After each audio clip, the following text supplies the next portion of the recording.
السلام علیکم ورحمۃ اللہ تعالی وبرکاتہ۔ الحمد للہ رب العالمین، والصلاة والسلام علی سید الانبیاء والمرسلین وعلی آلہ الطیبین الطاہرین ومن اتبعہم اجمعین۔ قال اللہ تبارک و تعالی فی القرآن المجید: ان اللہ یحب التوابین ویحب المتطہرین۔ صدق اللہ العظیم وبلغنا رسولہ النبی الکریم، ونحن علی ذلک لمن الشاہدین والشاکرین والحمد للہ رب العالمین۔ پڑھیے الصلاۃ والسلام علیک یا رسول اللہ وعلی آلک واصحابک یا حبیب اللہ۔ الصلاۃ والسلام علیک یا نبی اللہ وعلی آلک واصحابک یا نور اللہ، صلی اللہ تعالی علیہ وسلم۔ میرے آقا جناب محمد رسول اللہ صلی اللہ تعالی علیہ وسلم کا ارشاد معظم ہے: ان اولی الناس بی یوم القیامہ اکثرهم علی صلاۃ۔ میرے آقا ارشاد فرماتے ہیں قیامت کے دن سب سے زیادہ میرے قریب وہ بندہ ہوگا جو میرے اوپر کثرت سے درود پاک پڑھتا ہوگا۔ تو آئیے ہم اور آپ سب مل کر کے سب سے پہلے آقا انعامدار، مدینے کے تاجدار، دونوں عالم کے مالک و مختار، حبیب پروردگار،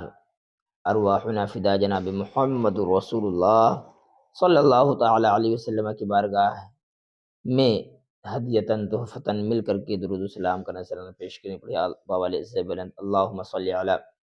سیدنا مولانا محمد عدد ما فی علم اللہ صلاۃ دائمۃ بدوام ملک اللہ صلی اللہ تعالی علیہ وسلم۔ جو پڑھے گا صاحب لولاک کے اوپر درود، جو پڑھے گا صاحب لولاک کے اوپر درود، آگ سے محفوظ اس کا تن بدن رہ جائے گا، آگ سے محفوظ اس کا تن بدن رہ جائے گا۔ کوئی گل باقی رہے گا نہ چمن رہ جائے گا، پر رسول اللہ کا دین حسن رہ جائے گا۔ میرے پیارے محترم، اللہ رب العزت کا لاکھ لاکھ شکر و احسان ہے کہ اللہ رب العزت نے ہمیں مسلمان بنایا، اور مسلمان بنا کر ہمیں اپنے پیارے حبیب کے امت میں پیدا فرمایا، ایمان والا بنایا۔ اللہ کا لاکھ لاکھ شکر و احسان ہے۔ اور پھر اللہ تبارک و تعالی نے ہمیں نیکیاں کرنے کے بہت سارے مواقع فراہم فرمائے ہیں، بہت سارے مواقع اللہ تعالیٰ نے عطا فرمائے ہیں۔ میرے پیارے محترم، یہ شعبان المعظم کا بابرکت مہینہ چل رہا ہے۔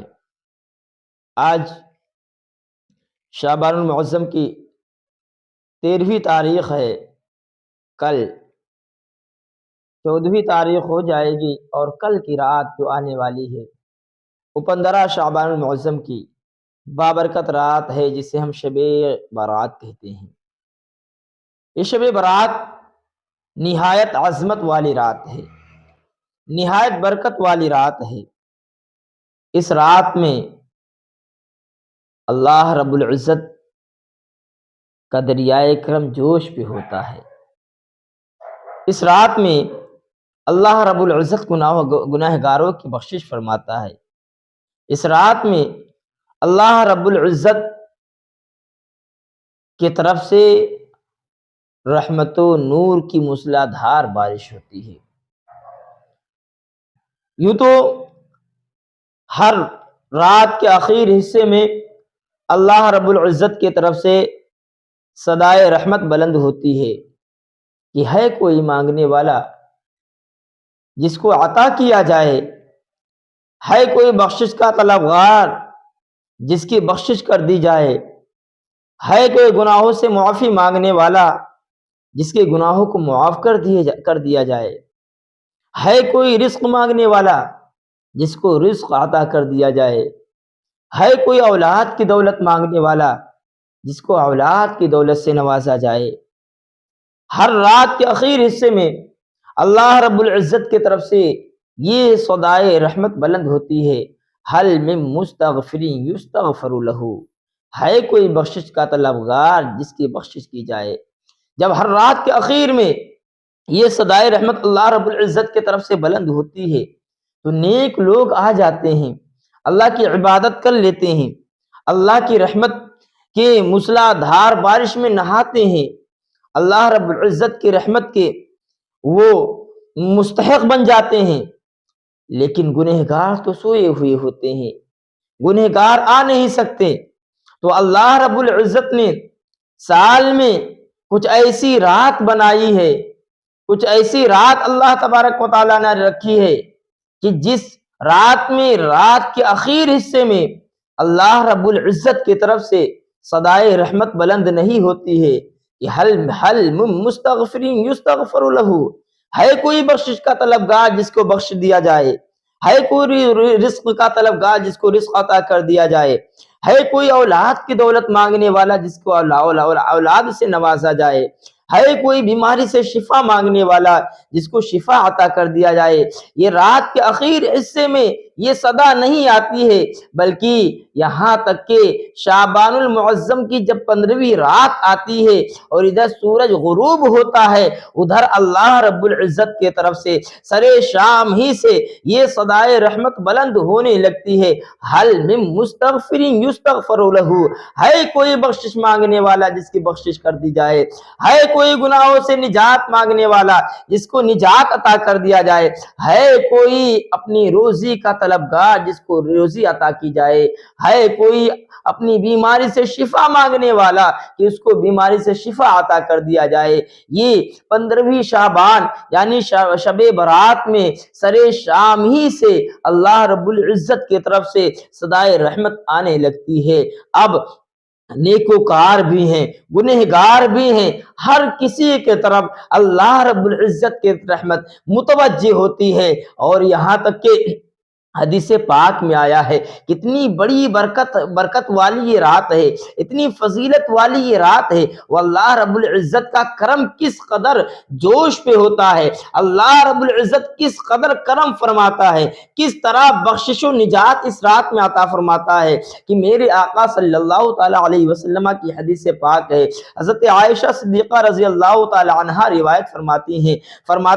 الترغیب و ترہیب میں ایک حدیث پاک ہے، حضرت عائشہ صدیقہ رضی اللہ تعالی عنہا فرماتی ہیں کہ ایک مرتبہ میرے آقا صلی اللہ علیہ وسلم میرے گھر تشریف لائے، اور پھر میرے آقا جب آئے ہیں میرے گھر میں، میرے حجرے میں آئے ہیں، اپنے کپڑوں کو میرے آقا نے اتار دیے ہیں، وہ ابھی تھوڑا وقت گزرا تھا کہ میرے آقا نے پھر کپڑے پہنے ہیں، اور پھر میرے آقا ایک راستے سے نکل کر جانے لگے ہیں۔ حضرت عائشہ صدیقہ رضی اللہ تعالی عنہا فرماتی ہیں جو میرے آقا کے شریک حیات ہیں، میرے آقا صلی اللہ علیہ وسلم کی زوجہ ہیں، ام المؤمنین حضرت عائشہ صدیقہ رضی اللہ تعالی عنہا فرماتی ہیں کہ جب میرے آقا نے دوبارہ کپڑے پہننا شروع کیا اور پھر جب جانے لگے میرے آقا، تو مجھے خدشہ ظاہر ہوا کہ میں نے سوچا کہ ہو سکتا ہے کہ میرے شریک صحبت یعنی میرے آقا کی جو دوسری ازواج ہیں وہ فرماتی ہیں کہ مجھے یہ محسوس ہوا، گمان ہوا